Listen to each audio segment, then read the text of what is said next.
Are we ready? Okay, I think I'm ready.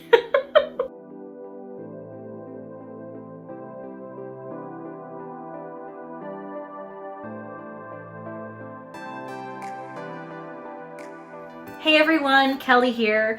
Today I am super excited to talk about one of my favorite books.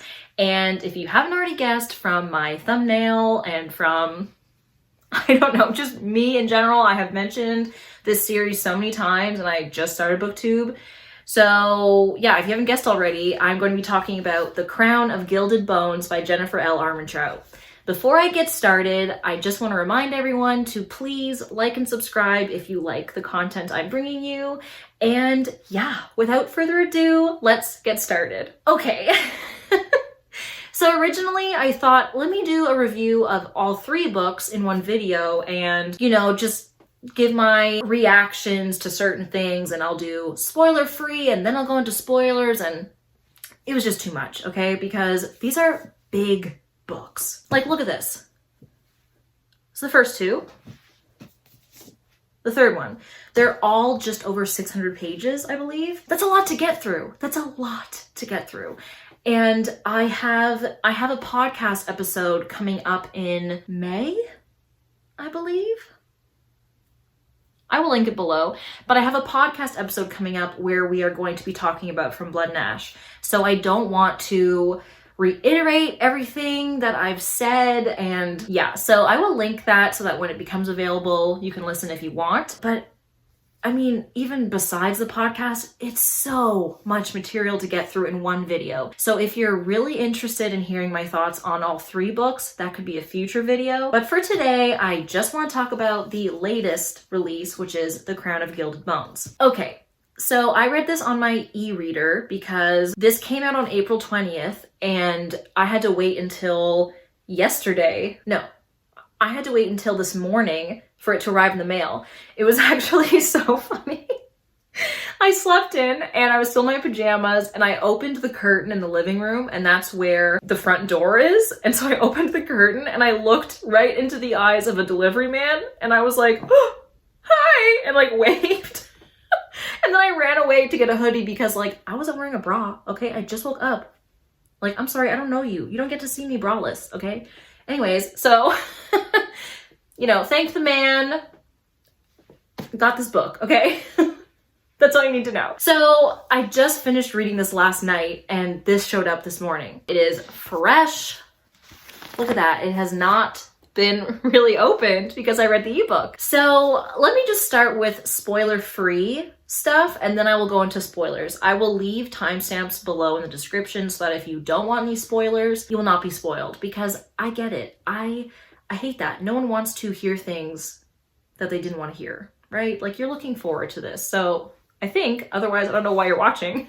But yeah, I don't want to spoil anything for anyone, so I will leave timestamps below. Okay, so we start right where we left off, okay? Which kind of gives me like a fan fiction feel, but I also don't really care because I like these characters. So, you know, what is good writing? If you enjoy it, you enjoy it. So we start where we left off. If you want to read this one, obviously start with the first, From Blood and Ash, and then work your way to this one. But so we start where we left off, right in the first like few chapters. It was like boom, twist, oh my god, I was gasping, okay? I started it and I was like, and my husband was like, what? You know, and I'm like, it's the book I'm reading. And he was like, okay, right, like, do your thing, crazy lady.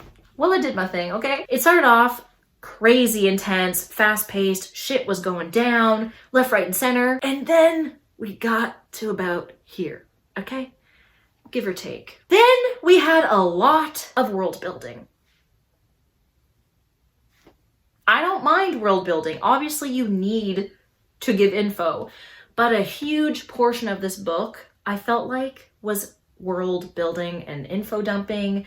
And yes, the plot did advance. You know, we had some big things happen that I won't go into until the spoiler section. But for the most part, I was like, oh my God, this is a lot of info. It really reminded me of the second book. And I even put on my Instagram stories that I was like, I don't know about this book. I was so excited. Did I hype myself up? I don't know, because it's a lot of info to hold on to. Like, I kind of wish she had a glossary at the back or like family trees or just anything, because it's a lot. Like, I feel like I need to look up on the wiki pages to be like, okay, what? How does this work? Who did what? What are they? You know, like it's a lot. So you get introduced to new creatures in this book, new characters, of course, new rules with the magic and the world that they are living in. It's a lot, because you're also going from the first world in the first book, and then you are going into a new territory in the second and third books, and then even a newer territory in this book. So it's a lot to remember, and there's nothing at the back. There's nothing. You get a map at the beginning of this one, which is nice because you're going into a new place. But yeah, it's a lot to hold on to. And so I was really worried. I think I was about 70% of the way through, and I was like, I don't know. Am I gonna like this? What's going on? It took me forever to get through. When I say forever, it took me 10 days. Okay, but it felt like a long time because the first 2 books I zipped through in like 3.5 days. The first 2 books, I read them back to back. So this one took me 10 days, and I was like, oh no, am I gonna be that person? Like, all I've been doing is talking this series up to my friends and saying, you have to read it. You have to read it. I just got my sister to read it. She's loving it. She's on the second one. And I was like, oh my God, what if I hate the third one? Well, I shouldn't have doubted Jennifer. I really shouldn't have. That's my bad. I apologize. I will never do it again because I got to the last, 100 pages. Oh my God. Wow. I can't, okay? Shit hit the fan so hard in this book. I was like, I can't get over it. I was just I don't want to say incensed because I wasn't angry. I was just like, I was rejuvenated, okay? I shouldn't have doubted Jennifer. I shouldn't have doubted Poppy because Poppy was kind of annoying me for a bit. And then, oh my God, the ending. So my first... When I was stuck in the world building, I was like, I don't know if this is going to be a 5-star because the first 2 were. And when I reread the first 2, I stuck with a 5-star rating for the first book from Blood and Ash. And then I slightly altered my rating for A Kingdom of Flesh and Fire. I started at a 5 the first time I read it, and then I moved it to a 4.5 the second time around. Still really good, okay? This is definitely... I have to say a 5. I have to say a 5. I'm sure if I reread it, it'll go down a little bit, but the way it started and the way it ended, I just appreciate the middle so much more now because I'm like, oh my God, what did you do? What did you do to me? She did it all. She did it all. Well, she didn't do it all, and I will go into that in the spoiler section, okay? But I have to give it a 5 out of 5 because the way it ended, I was just like, beside myself. I was ready to go. I was ready to like, I don't know, just, I was ready, okay? So 5 out of 5, would recommend, but note that there is a lot of world building in this. You might not mind that. I mean, maybe this is gearing me up for some higher fantasy stuff. I don't know, but just keep that in mind, okay? Okay, now we're gonna get into spoilers, okay? Oh my God. I don't know how many times I've said, oh my God, in this episode. I'm sure when I do the captions, I'm going to be like, Kelly, really? You need to up your vocabulary. Like, how much do you read? And you're like, oh my God, oh my God, oh my God. Oh my God, this book? Okay, let me just say chapter 16. We're in spoilers now, so I'm assuming you've read it. Chapter 16. I'm getting chills. I'm getting chills from that chapter. Oh my God. I don't think I have ever read a steamy moment that made me feel like quite like this one, okay? So Poppy discovers what a shower is because she never took a shower because where she's from, she only has baths and they don't have pipes that give you hot water, okay? So, because she's living in like the Stone Ages, but where Castile is, they treat their people much better. They all have electricity, they all have hot running water. And she's like, oh my God, what's this contraption, right? It's a rainwater shower. I'm not really into the rainwater showers personally. I like some pressure, and I don't like the rainwater thing. It's like just trickling, but whatever. I digress, okay? This shower scene, I was like, oh my God, I think I need a shower. I was like, oh my God. But not a cold shower. I wanted a warm shower to just be like, wow, what did I just read? That was steamy, okay? No pun intended. Because they were in the shower. Anyways, it was intense. I told my sister, because I feel weird being like, you should read this book when there's like some explicit stuff in this book. This was definitely, okay, here's one of my gripes, okay?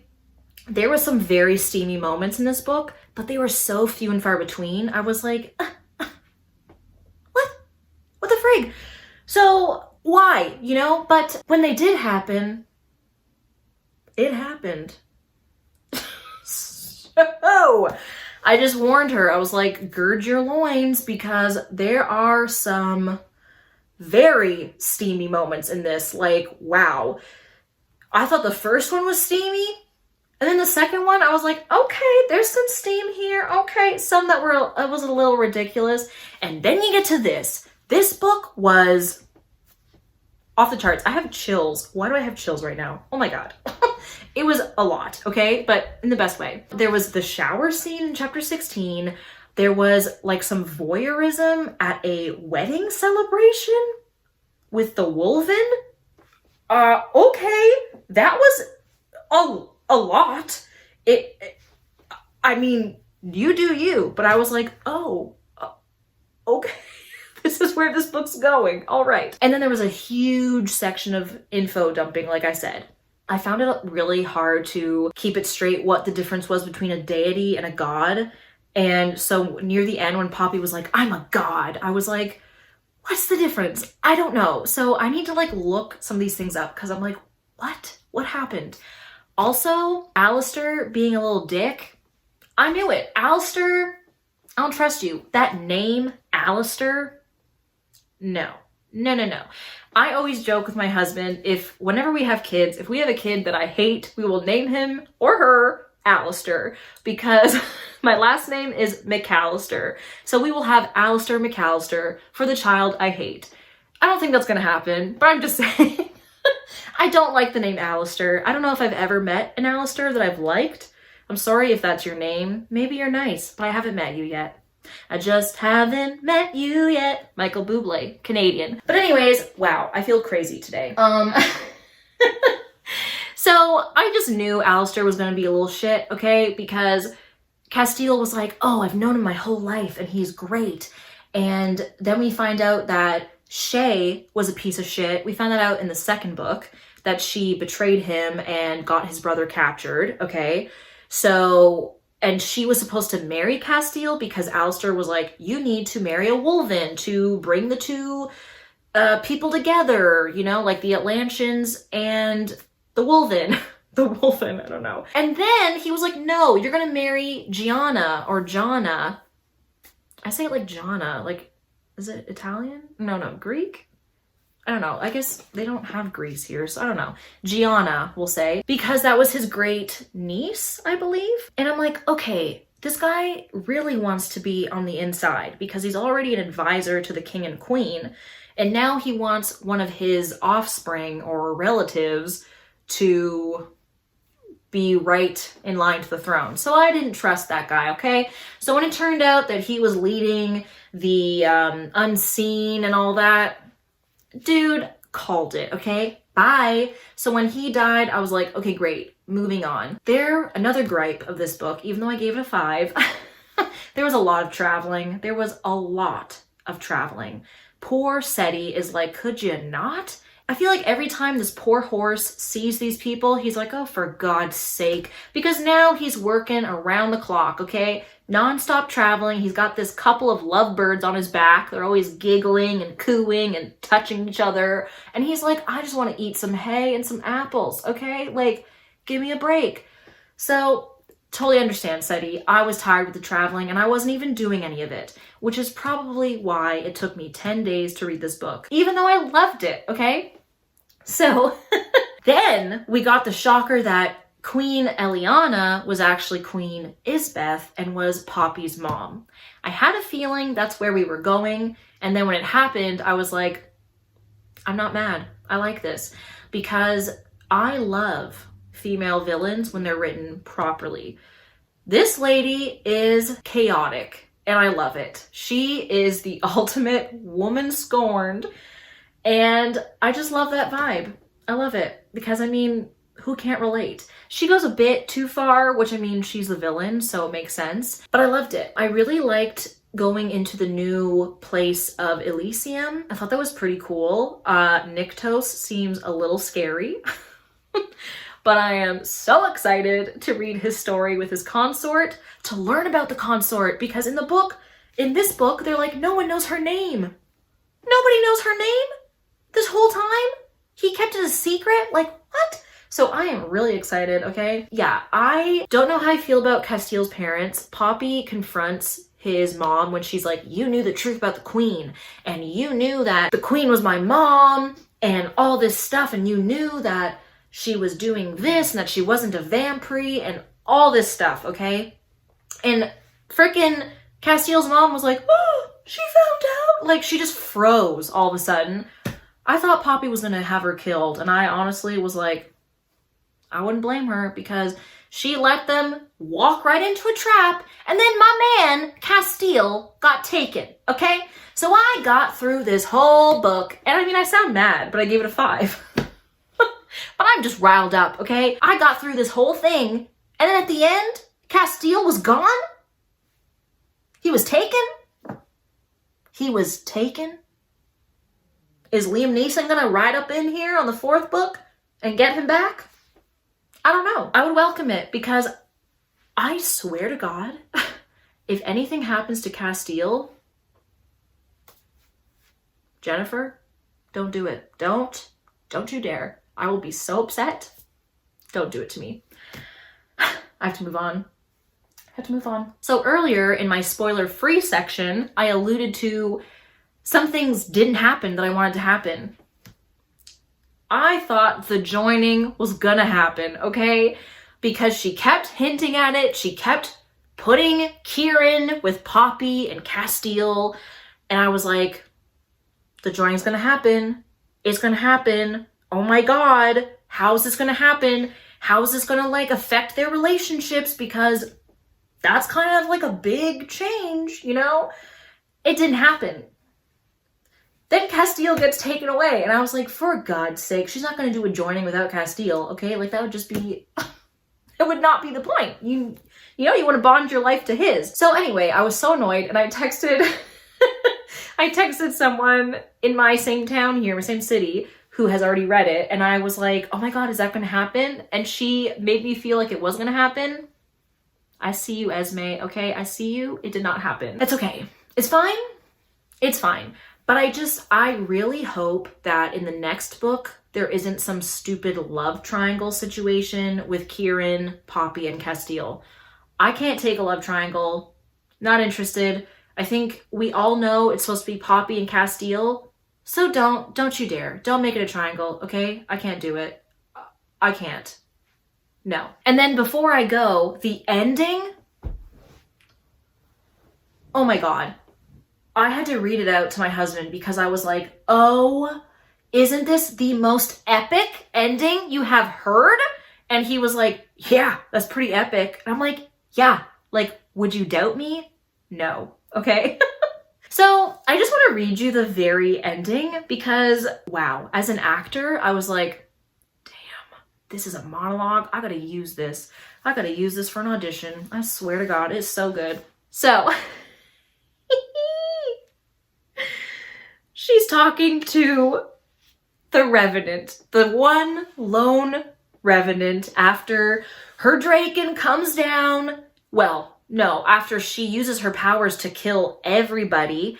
And before she does that, she goes, stabs the King of Solace and cuts his head off, okay? King Jalara's head, which I was like, oh my God, go Poppy, go, okay? Like, just get it.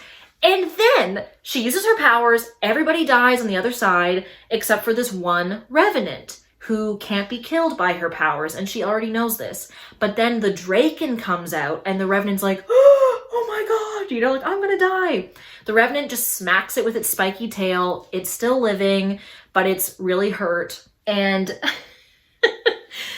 Poppy keeps the Revenant alive because she wants the Revenant to go back to the Queen, Queen Isbeth, her mom, and give her a message. So Poppy takes the king's crown from his beheaded head, and she says this: I want you to deliver that to her. Let her know that I have his crown.